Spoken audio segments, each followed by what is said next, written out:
Mkurugenzi mtendaji aliyeugua ugonjwa usioweza kupona alikutana na msichana mdogo aliyekuwa aking'aa mwili mzima akiwa barabarani. Alipoona jinsi msichana huyo alivyokuwa na hali ya kusikitisha, Seo alimuuliza kwa huruma wazazi wake walikuwa wameenda wapi. Msichana huyo mdogo alisema hakuwa na mama wala baba. Aliposikia hayo, Seo alihisi huruma kubwa sana.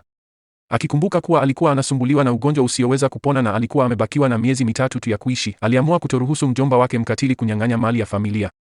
Alipanga kumpa msichana huyo mdogo mali zake zote ili aweze kuwa na maisha thabiti. Kwa hivyo, Seo aliamua kumchukua msichana huyo mdogo kama binti yake wa kambo. Msichana huyo alimuuliza Seo kwa wasiwasi, "Je, utahakikisha nakula na kushiba?" Aliposikia hayo, Seo alizidi kumhurumia zaidi. Aliahidi kumlinda msichana huyo kwa nguvu zake zote tangu wakati huo na kumfanya kuwa mrithi wa familia ya Zhou. Tangu wakati huo hakuna mtu ambaye angethubutu kumnyanyasa apendavyo.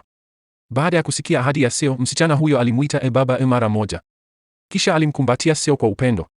Wakati huo, Seo aligundua kitu ambacho hakukitegemea, kwamba baada ya msichana huyo kumkumbatia, maumivu yake yalionekana kupungua kwa zaidi ya nusu.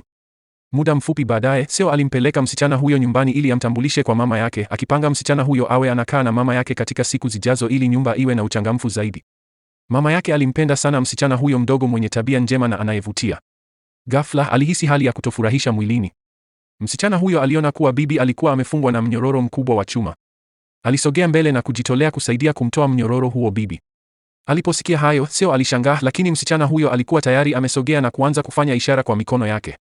Hakika, baada ya vitendo vyake, hali ya kubanwa na kutoweza kupumua iliyokuwa imemshika mama yake ilitoweka mara moja. Ingawa hakuweza kuona mnyororo wa chuma aliyoutaja msichana huyo, alijihisi vizuri zaidi kimwili.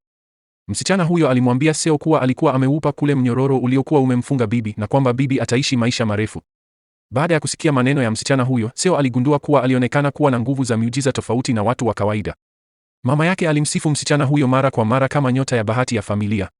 Hivyo Seo aliamua kumleta msichana huyo kwenye mnada wa Blindbot ili kuufanya mji mzima ujue kuwa sasa ana mrithi. Binamu na mjomba walipomwona Seo akitokea hapo, walipigwa na butwaa. Hawakutarajia Seo ataweza kutokea kwenye mnada huo baada ya kupewa sumu kwa muda mrefu. Kutokana na mazungumzo ya watu waliokuwa karibu, waligundua kuwa Seo alikuwa ameshamteua msichana huyo mdogo kuwa mrithi pekee wa familia ya Zhou. Aliposikia hayo, mjomba alikasirika sana, akipiga kelele kuwa Seo alikuwa akitoa mali ya familia kwa mtu wa nje na kukataa kumwachia yeye chochote. Aliamua kumfanya Seo apoteze kila kitu kwenye mnada wa leo. Mnada huu ulioitwa Blindbot ulikuwa karamu ya kila mwaka ya hali ya juu iliyoandaliwa na familia tajiri zaidi ya Qin. Mnada huo ulionyesha aina zote za masanduku ya siri, blind boxes, yenye bei tofauti, lakini bei iliyowekwa haikuwa na uhusiano wowote na thamani halisi ya kitu kilicho ndani.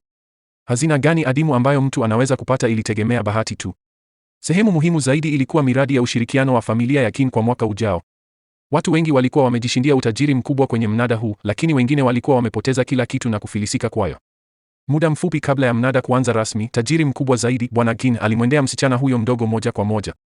Walishalimiana. Seo alishangaa sana kuona msichana huyo mdogo anamjua Bwana Qin. Kwa kweli, siku chache zilizopita Bwana Qin alikuwa amepata ghafla shambulio la moyo barabarani na msichana huyo mdogo mwenye fadhili alimsaidia kwa wakati. Tangu wakati huo, Bwana Qin aligundua kuwa tatizo la moyo lililokuwa limemsumbua kwa muda mrefu lilikuwa limepungua sana. Ili kumlipa msichana huyo kwa kuokoa maisha yake, Bwana Qin aliamua kumruhusu achague sanduku moja la siri, Blindbot, bure. Kila mtu aliyekuwepo alijawa na wivu. Msichana huyo alikataa. Alisema hawezi kuchukua zawadi ya mtu mwingine hovyo hovyo. Seo alimwambia achague lolote analopenda na yeye atalilipia. Msichana huyo aliangalia juu na kumuuliza Seo kwa nini baadhi ya masanduku yalikuwa ya dhahabu na mengine meusi. Seo aligeuka kutazama na kugundua kuwa masanduku hayo hayakuwa na tofauti yoyote ya rangi. Alipoona hivyo, binamu alicheka, akimkejeli Seo kwa kumchukua mtoto asiyeweza kutofautisha rangi. Seo alitangaza kwa msisitizo kuwa anaamini binti yake anaona rangi tofauti. Kisha akamwomba msichana huyo achague rangi anayoipenda. Bila kutarajia, msichana huyo alichagua sanduku lisilo na rangi yoyote, na ndilo lilikuwa sanduku la bei ya chini kabisa, kwa sababu tu hakutaka baba yake atumie pesa nyingi zaidi. Lakini sanduku hilo lililoonekana la kawaida, msichana huyo alipoligusa tu, lilitoa mwanga wa dhahabu unaovutia, na kitu kilicho ndani kilimwacha kila mtu akishangaa. Mwendelezo wa hii movie iko YouTube, linki nimewawekea hapo juu, usisahau kusubscribe.